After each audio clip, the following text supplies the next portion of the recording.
मेरे दोस्तों, आज की एक और रोशन सुबह में आइए खुदा के कलाम की तरफ चलें। अपने सामने रखें मुकद्दस यूहन्ना का अंजीली बयान, उसका 10वां बाब और उसकी 10वीं आयत। और सुबह के लिए हमारा मजमून होगा रॉबर्स, डाकू या लुटेरे।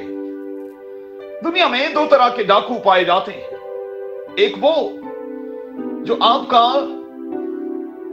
दुनियावी तौर पर जो कुछ आपके पास हो वो सब कुछ लूट लें, और दूसरा वो जो रूहानी तौर पर आपको नुकसान पहुंचाते रहें।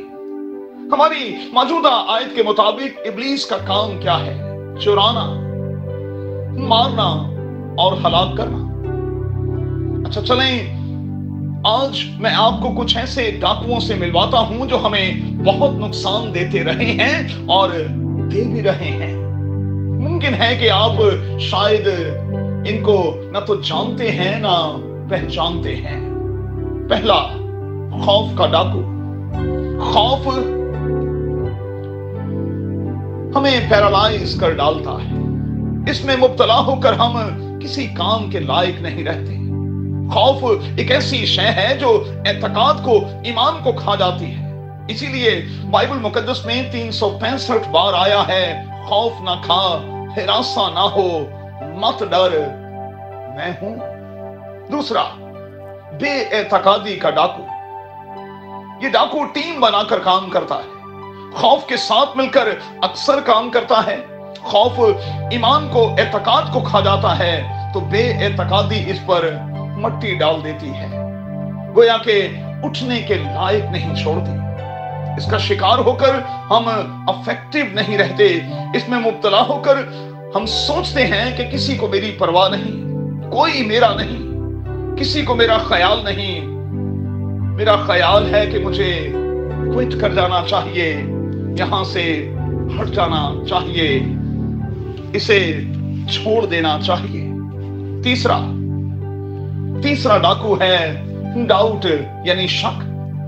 ये ऐसी शय है जो इंसान को डबो देती है और कहना पड़ता है कि तूने क्यों शक किया। पतरस के हवाले से आप जानते हैं खुदावंद यीशु मसीह के अल्फाज यही थे। शक जिंदगी में आ जाए तो इंसान वसवसों में गिरफ्तार हो जाता है।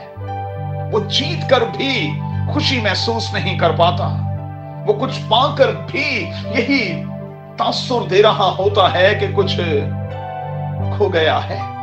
चौथा, उदासी और बेकरारी का डाकू। सब कुछ होते हुए भी खुशी और इत्मीनान से खाली होना, खामखा उदास रहना, उदासी का शिकार रहना, मुंह बनाए रहना, न खुद से खुश, न दूसरों से खुश, न खुदा से खुश। अब सवाल पैदा होता है कि इन तमाम डाकुओं के होते हुए हम क्या करें? यीशु के नाम से इनको डांटें, ये भाग जाएंगे, ये जाते रहेंगे, इनका कब्जा जो है वो खत्म हो जाएगा और आप आजाद हो जाएंगे और आजाद होकर अच्छा फील करने लगेंगे। आपको सब कुछ अच्छा लगने लगेगा।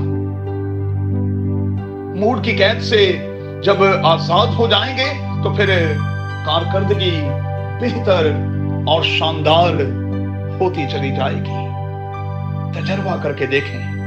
कादिर खुदा आपको बड़ी बरकत दे। अपना बहुत ख्याल रखें। आमीन।